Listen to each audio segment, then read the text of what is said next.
Kassai has returned to the arena, and she brings with her a cornucopia of new powerful cards, and one of which that has caught my eye and inspired this deck, and that card is the new weapon, Hot Streak. Hot Streak is a warrior weapon. It's a one-handed sword that attacks for 2, and it says once per turn action, pay 1 to attack. When this is defended by 1 or more attack action cards, Hot Streak's attack get go again this turn. And after playing a few weeks of Kassai pretty much straight and nothing else except Kassai, then I started thinking, what could I do to take Hot Streak and break it? So before we show you how we're going to generate the value off of Hot Streak, let's break down the rest of the equipment. We have 2 headpieces. We're either running Crown of Dominion, or if we think that our opponent's going to play Art of War or anything that draws them 2 cards, then we play Balance of Justice. But otherwise, it's Crown of Dominion because it starts us with a gold and it can start our engine rolling.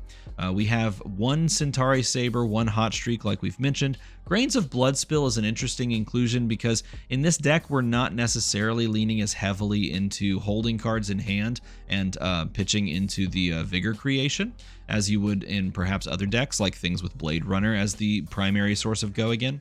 But that being said, you can still find your moments of creating Vigor tokens, and they pay off so good. Vigor tokens have really surprised me in Classic Constructed as being so much more valuable than they felt in Limited, and they are quite valuable. So I still run this. You could swap this out for Tunic, and I think Tunic is a super solid option in this deck.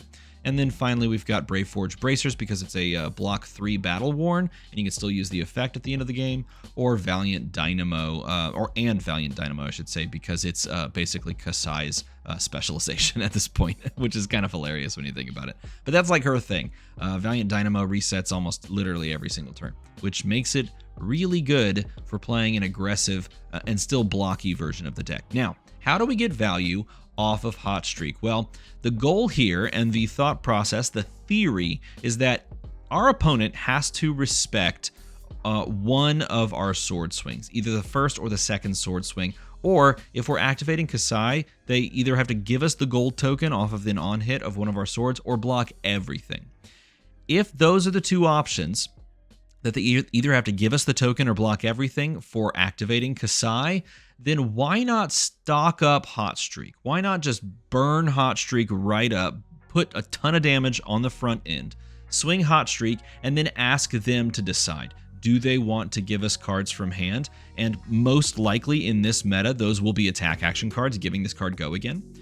If they want to block this out via cards from hand and not just waste all their armor on this single sword swing, if they're going to give us cards, then that means they have to also give us cards or equipment to stop Centauri Saber. That is a lot to invest if we buff up this first one to weird, ridiculous breakpoints, okay? That's the thought process. That's the goal. If they block it out, they give us go again and we swing Centauri Saber. If they don't block it out and they just take the damage, then they end our turn, and oh no, I'm so broken up about you taking 9 damage, me getting a gold token, and my turn being over. Oh, how will I go on? You've lost a quarter of your health in 1 turn.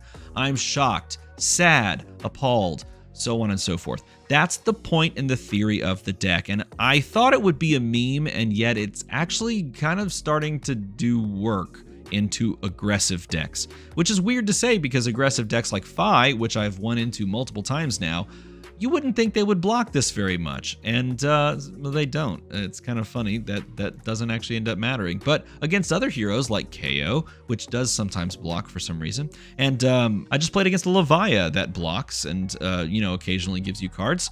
Yeah, they just give you cards, and so it activates, and then when they don't, then you just deal them 10 damage, and that feels quite nice. So you keep the life totals low and keep the parity, and then when you're in low life totals, you can play things like Blade Flurry and In the Swing and Iron Song Response to win the game. That's pretty fun. So let's talk about the rest of the deck construction. First of all, I'm going to mention Gorganian Tome, I think, is basically a shoo-in in anything that's mid-range aggressive in Kassai. This card should be played in mid-range aggressive lists. You should probably not play it in control lists, but this is an aggressive list, so we play it because it's basically make your sword attacks free. We play 8 hit and runs. We took out 1 red in favor of like this red in the swing, basically.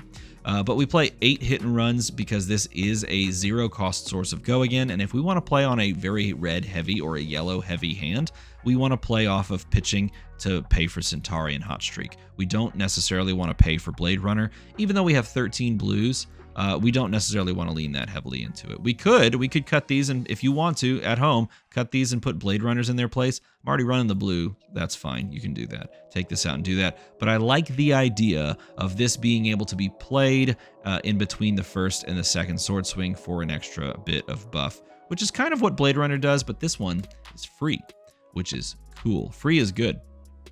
We have 2 Nourishing Emptinesses in the deck. We don't have 3, but 2 is in there just fine.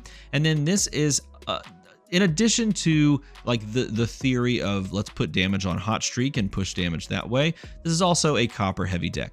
We want to give our swords threats in the form of on hits, and the only on hits we really have access to are things like Outland Skirmish creating a copper and Kassai creating a gold. Yes, there are other on hits, but they cost 1, and I don't want to build a deck around 1 cost. I want to build them around 0 cost because I want to feel like I'm Azalea even though I'm not.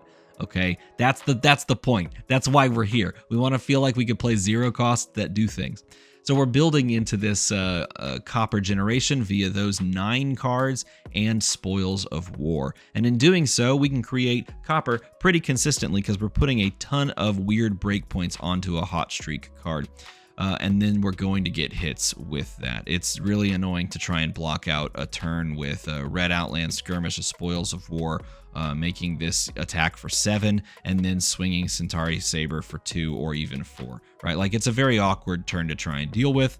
And so it's going to get copper to go through, which means that we get to play Blood on our hands, which makes us all very happy because this card is really cool and it does some serious work. In fact, I just played Blood on our hands and I just activated it for 2 copper, and I put +1 go again on Centauri Saber, and I swung it twice and then swung Hot Streak, and it felt quite nice. So this card is definitely variable and flexible.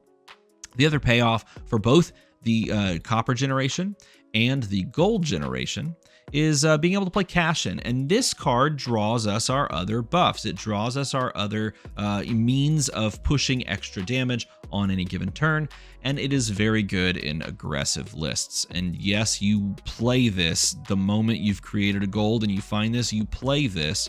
The point of gold in this deck is to play this card. That's the point. Yes, we do have 1 copy of Raisin Army and 1 in the inventory down at the bottom, but this is not a Raisin Army deck. You can get incidental value by creating 1 into certain matchups. The point is playing cash in so that we can draw more pumps. And what pumps are we trying to draw into?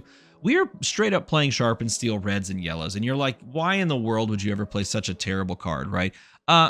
Slow down, okay? This is a 0 cost 3 attack card. It's a 0 for 3. If you're playing Phi, you play 0 for 3s. It's a 3 block as well, so it's strictly better than every card that's a 0 for 3 in Phi decks, which is kind of hilarious.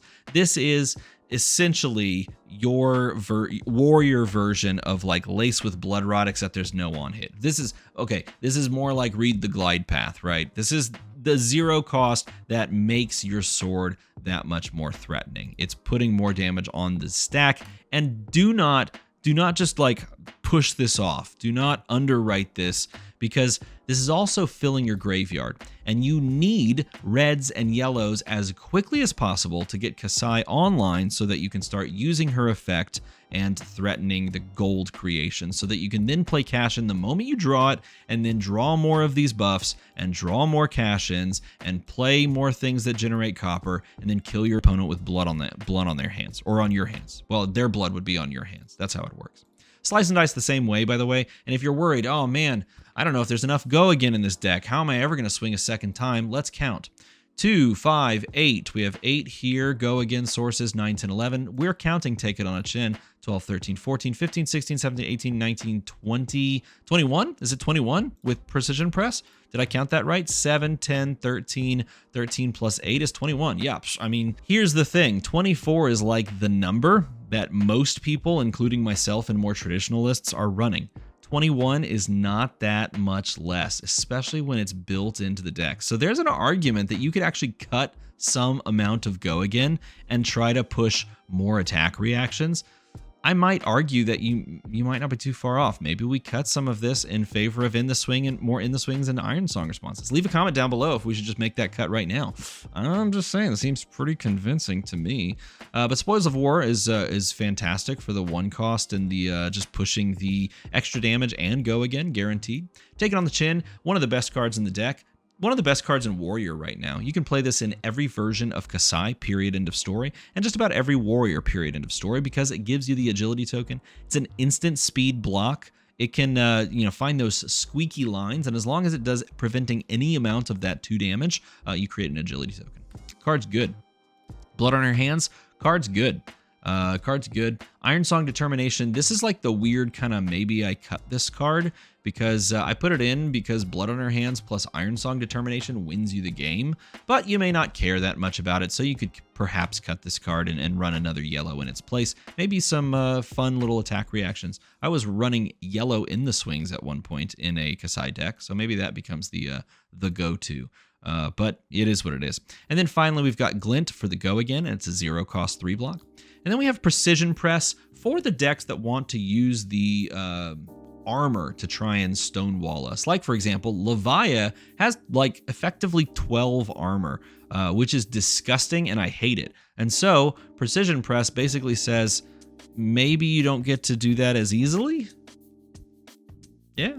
Maybe we include more of those. I don't know. The more blues you add, though, the more incentivized you are to play Blade Runner and play that 3, pitch cost line where you pay for the first sword and then pay for Blade Runner and then pay for Centauri. And at that point, I'm not sure if you even need to worry about like other sources of go again. So I don't know. Maybe you lean into Blade Runner. Maybe you lean into more blues. Maybe you play Precision Press Red just for the memes. I'm not sure. Tell me in a comment below.